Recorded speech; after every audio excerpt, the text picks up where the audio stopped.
Дорогие земляки, я немножко добавлю Индире Бабуевну, и тоже немножко хотел бы сказать, то, что Огинский Дасан очень уникален. Уникален тем, что в 1811 году, когда был Волочный Дуган, представители 8 огинских родов обратились тогдашнему тайши, огинский бурят, был такой Далсан Мархаев, о необходимости строительства капитального здания Огинского Дасана. И определили это место. Летопись пишет о том, что ему приснился сон в одном месте, которое называется Булактуй. Ему слышал, что там лай собак, шаманские, ламские бубны, многоголосие людей. И он сказал, что храм надо строить именно в этом месте Булактуй, который сегодня называется Амитхаши. И это, во-первых, то есть был такой тайшак, Далсан Мархаев, он определял место строительства этого дасана. Во-вторых, в то время строилось очень много дасанов по всей этнической Бурятии, и была такая тенденция строительства именно каменных зданий памятников, и были приглашены русские каменщики и русские столяры, которые строили Анинский дасан нынешний, на территории нынешней Бурятии, которые строили это каменное здание. И по сути Огинский дасан был первым каменным дасаном на территории всей Огинской степи. Это вторая тоже очень интересная вещь. Третье, само строительство шло с 1811 года по 1816 год. И как принято, после строительства надо было его осветить, или по-бурятски рамнеха. Вы знаете о том, что каждый дасан это вообще-то автономное учреждение со своим уставом, со своими традициями, со своими школами. И всегда традиционно между дасаном было определенное соперничество. И было принято решение пригласить ламу с Джидинского района, Ринчин ламу, который представлял дасан, который не участвовал в этих, будем говорить, конфликте между дасанами, которые в то время существовали, Ринчин лама. А с нынешнего Джидинского района и дасан в Джидинском районе назывался по-тибетски Дычин Лухунблин. И когда он осветил это здание Огинского дасана, почему у Огинского дасана такое же название, как этого дасана в Джидинском районе Дычин Лухунблин. Тинчой лама здесь присутствует, может подтвердить. То есть оригинал как в Джидинском районе. И первые ламы тоже очень многие приезжали именно с Джидинского нынешнего района. В то время не было такого, конечно, района.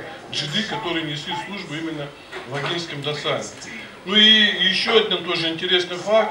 Огинские буряты очень хотели, чтобы ширетелем был все-таки свой огинский, потому что во многих дасанах были и представители монголы, были тибетцы.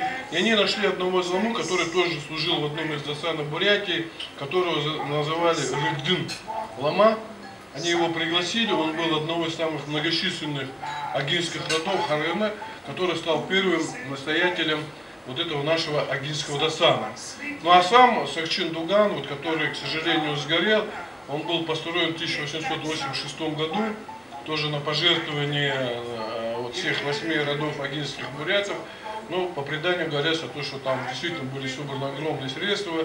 Также в строительстве принимала участие, на этот раз уже сам Сахчин Дуган, он имеет первый этаж такой каменную основу, а все эти верхние этажи, второй и третий, были построены бурятскими мастерами, поэтому он считается шедевром бурятского зодчества и является памятником такого федерального значения культуры. Огинский дасан имеет очень большую свою историю, там вышло очень много известных, именитых лам, там была очень сильная школа философии, затем очень сильная школа медицины, традиция которой сегодня уже продолжается в связи с созданием этой буддийской академии, первым ректором которой был небезызвестный Бабу лама.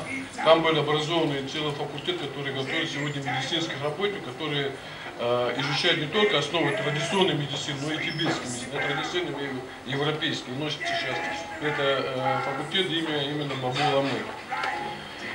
Традиции там огромные. Понятно то, что в тяжелые времена репрессий дасан был закрыт, еще Индира Бабуевна сказала.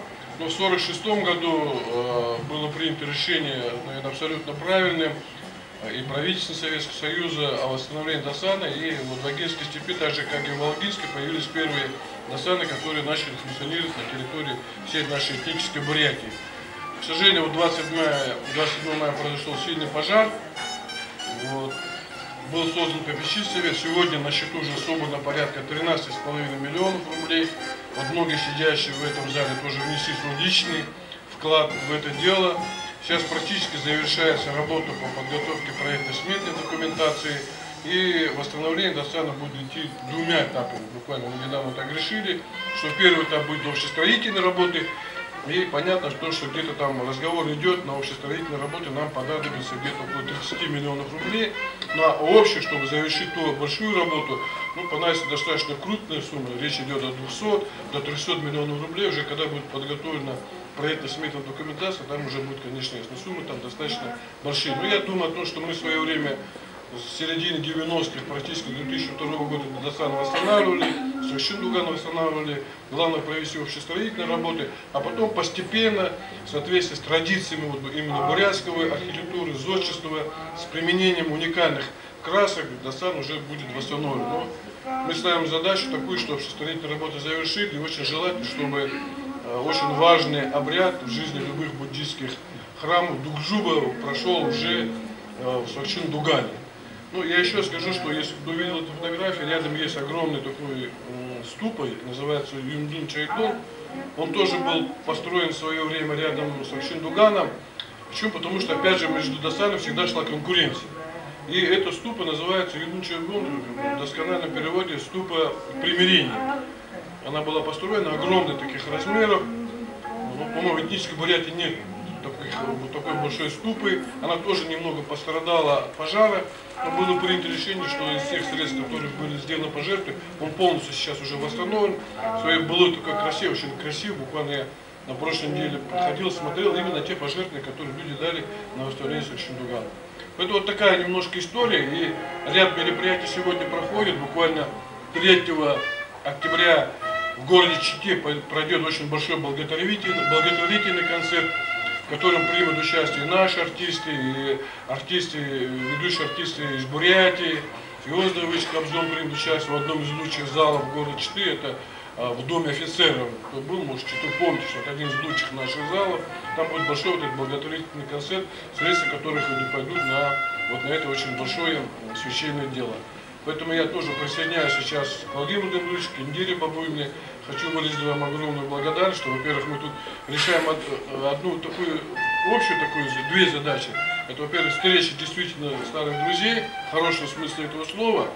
Не физическом, как люди некоторые шутят, встреча постаревших друзей, это старых добрых друзей, у которых есть что друг другу вспомнить, поговорить. И вторая цель, конечно же, те средства, которые мы здесь собрали, по 3000, насколько сказал Владимир Демидович, они пойдут туда, на счет, который сегодня создан, восстановление, не строительство, а восстановление Согчун-Дуган, потому что там стены целые, 3 стены, основание, все нормально, фундамент сохранился, экспертиза проведена. Только осталось провести действительно вообще строительные работы и такие специальные работы для того, чтобы он восстал в своей прежней красе. Поэтому еще раз всем большое спасибо.